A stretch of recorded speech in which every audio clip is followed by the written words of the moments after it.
And I said, honey, the only thing that isn't in this carpet bag is a decent man, and oh, hi there, sorry about that, didn't see ya. I'm Nadie, and welcome back to another Cold Blood and Cocktails. As you wonderful people know, if you two are just flying in via umbrella, leave your crap at the door. Ain't nobody got time for that. This is a house of love and positivity, and we're spooning out more than sugar, honey. We're dishing the tea. Oh, I do like this outfit. This is fun. I've got my hair up in a bun. Can you see that? Oh, God. Oh, geez. Should have contoured. Anyways, hi, how you doing? So sorry, it's been a little while since I've been here. I'm working on a podcast. I'm so freaking excited about it. It's finally happening. Been talking about it for years. I didn't know if I'd turn this series into a podcast. Maybe I still will. But I am for shizzle having another podcast that isn't murder mystery. More on that though when it's a little farther along. But the whole set is over there. Oh my God, I can't wait for you to see it. It's all dark and there's green velvet. There's skulls, there's bones, there's candles. Anywho, before we get into today's case, let's talk about the cocktail. Today we're talking about a babysitter killer. She didn't kill babysitters. She was a babysitter and killed whoever she was sitting. So our cocktail is the babysitter cocktail. Mine turned out pink because mine is a little bit different. It has electrolytes and protein in it and no alcohol. It's not that I'm against drinking. I am trying to be a little bit more sober. More so for Mary than alcohol. But I also filmed these very early in the day and it's too early to drink, even by my standards. So we're faking it and I'll still give you a cocktail that you can drink along with in case you're watching this while driving. No, I'm just kidding. In case you're watching this in the comfort of,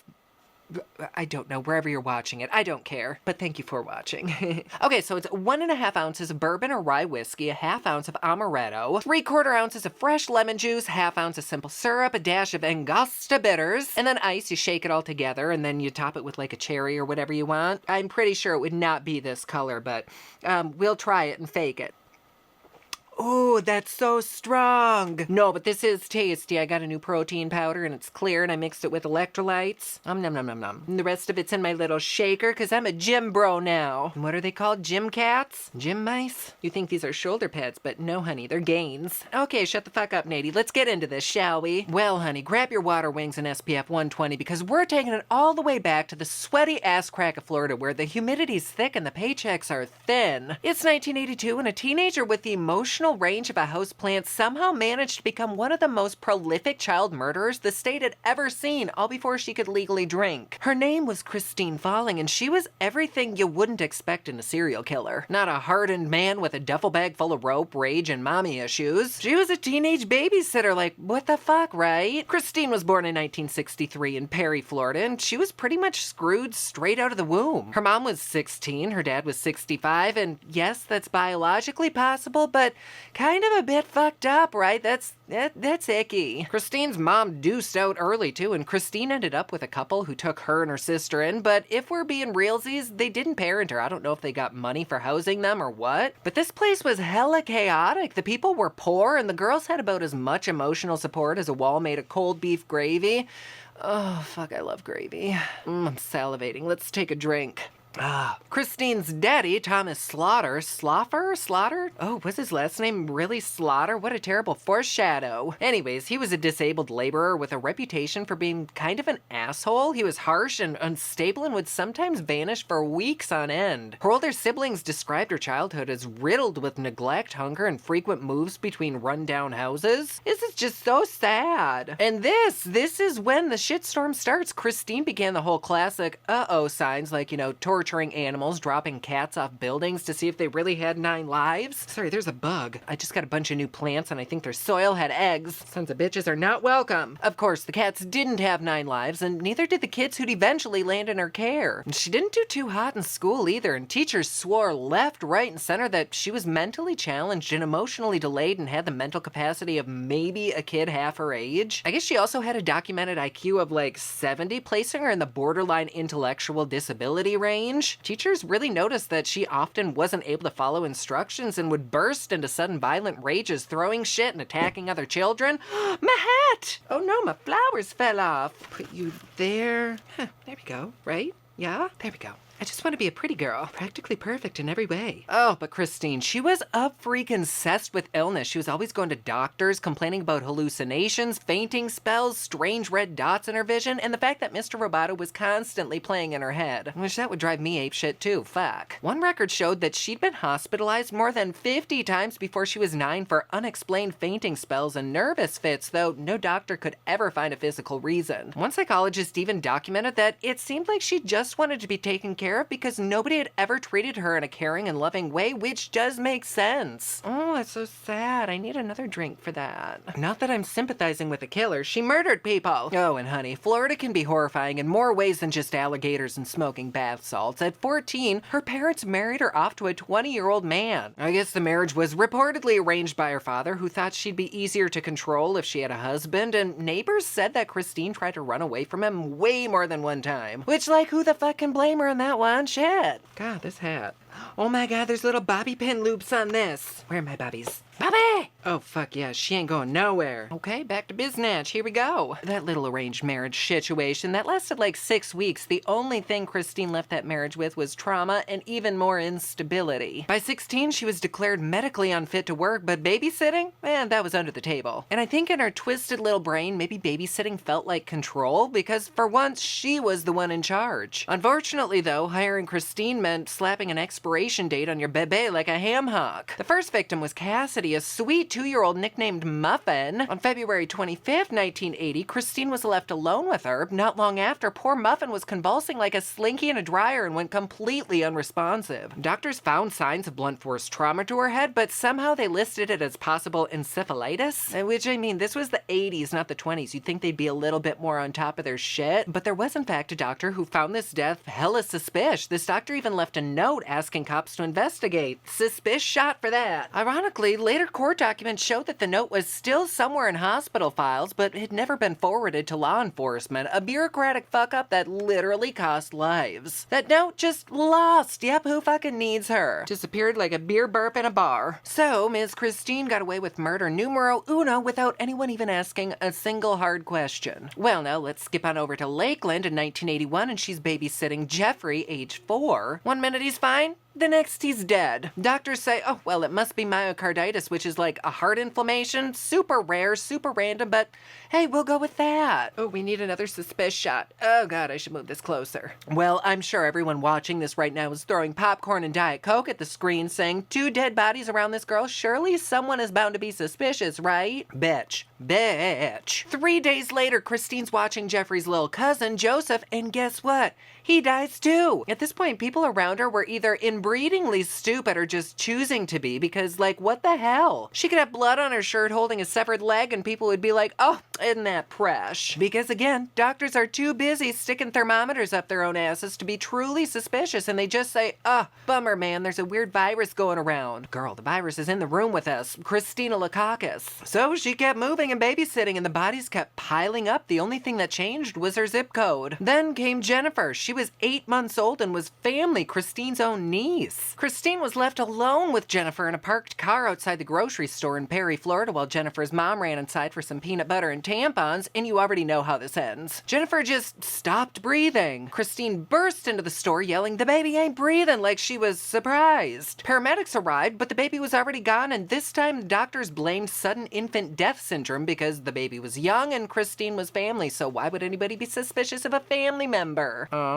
No autopsy was even ordered, which today would be a major violation of protocol when a caretaker is repeatedly associated with infant deaths. No one suspected she'd straight up smothered the child in the front seat like that scene in One Flew Over the Cuckoo's Nest. No. Christine played the part and she went right back to collecting babysitting gigs like they were Pokemon cards. You know what? My lips feel drier than an upturned alligator's ass. We need some lip gloss. Oh, what is this? Repop Cosmetics? Oh, little shameless promotion. Ooh, it's a little darker. Now I'm a sexy Harry Poppins. Yes. RepopCosmetics.com. Get it while supplies last. Well, my friends, next came Wilbur, not Wilbur. In January of 1982, Christine started a new job as a live-in housekeeper and caregiver for Wilbur, a 77-year-old man. An autopsy was performed on Wilbur, which fucking yay, but the pathologist noticed that nothing was unusual. They totally missed the subtle bruising on his neck, which was totally consistent with strangulation. Everyone assumed heart heart attack or stroke because old. And again, Christine escaped any suspicion. No one thought the teenager with a broken brain and a sad floppy ponytail could possibly strangle a grown-ass man. But Wilbur wouldn't be her last. Her final known victim, and the one that finally shattered Christine's wall of bullfuckery, was 10-week-old Travis, 6 months after Wilbur's death. Christine was doing her job, just babysitting him at her trailer, and that night he died in his crib, and finally someone paid attention. The medical examiner, Dr. Suzanne Jenkins, refused to sign off on natural causes for Travis. She fought to have a full forensic investigation, which was the only reason that the case was cracked wide open. A medical examiner with some sharp-ass eyes saw signs of manual suffocation, bruising, internal injuries, and pressure marks. This wasn't SIDS. This was no coinky-dink. This was murder. So police started digging, and when they did, the entire trail of dead babies and bullshit lit up like a freaking menorah. 5 kids, 1 elderly man, all under the care of the same girl with no real job, no qualifications, and the emotional capacity of a bent nail file. So shortly after Travis's death, cops bring her in, but Christine didn't crack right away. At first she blamed bad luck, said she didn't know why kids always died around her. She said it was just a weird coincidence. But that didn't really last long, because when detectives laid it all out, the names, the dates, the trails of deaths she'd left like stale snickerdoodle crumbs, Christine totally changed her tune. She said, "Oh, I heard voices," which, never a good sign. Like, do not admit that, girl. But apparently a whisper in her head told her to kill, so that's just what she had to do. Suspicious shot for that one.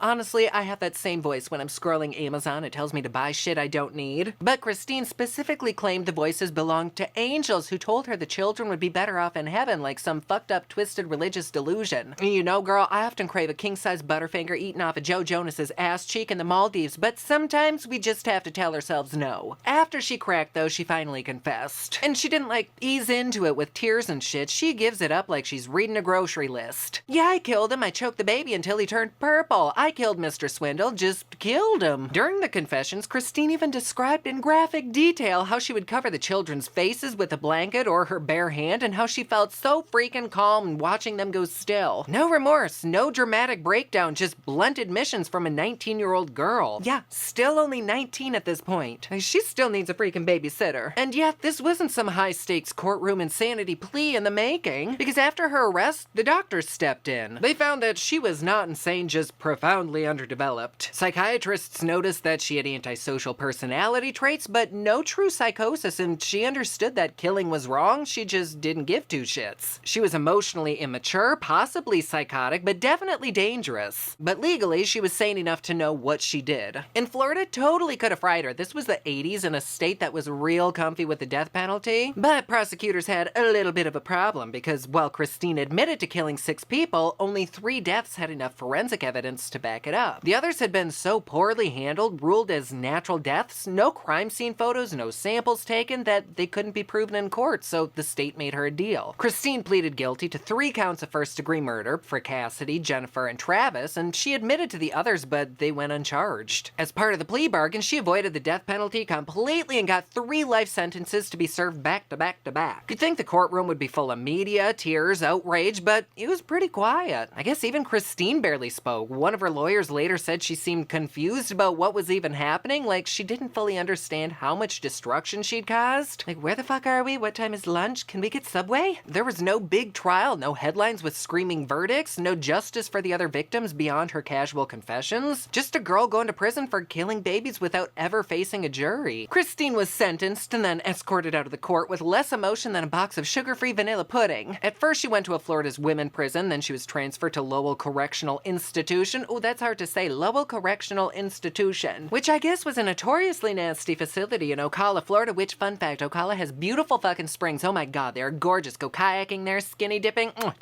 Not much is known about her early years behind bars, but we do know she set her mattress on fire at one point, but haven't we all? She did, however, reportedly tell other inmates that if she ever got out, she'd 10 out of 10 go back to babysitting, which scared the hell out of prison staff and scares everybody. I guess even in prison, she was pretty quiet. There was no wild headlines, no prison interviews, no best-selling memoirs. Christine faded into the prison system like an afterthought, but behind the scenes, time was ticking. Because, thanks to Florida's sentencing laws at the time, a life sentence didn't really mean life. No, madam. It meant 25 years before eligibility for parole, and because Christine had been sentenced in 1982, that meant she could technically have walked free in 2007. Her first few parole reviews were very uneventful, but then in 2008, 2017, the media caught wind that Christine, now in her 50s with graying hair and still that same dead-eyed stare, she was up for parole again. And this time, people noticed. The parole board gathered in Tallahassee, the victim's family sent statements, prosecutors showed up, and Christine, no one showed up for her. Christine didn't even submit a letter on her own behalf. It was like she'd already given up on ever getting out. Not a lawyer, not a friend, not a single person stood up and said that she deserved another chance, and thank fuck for that, right? The assistant state attorney lit a fire under everyone's asses in that room like it was her personal mission to remind everyone what monsters really look like. She was reading Christine's original statements out loud about the smothering, the choking, the voices, and reminded the board that this woman had killed 5 babies and an old man just because she felt like it. On the board, they didn't hesitate. They denied her parole and slapped a presumptive release date of 2254 on her file, yes, over 200 years from now. They basically said, "You gonna rot, mama." In fact, as of right now, Christine is still alive. She's still incarcerated and still up for review every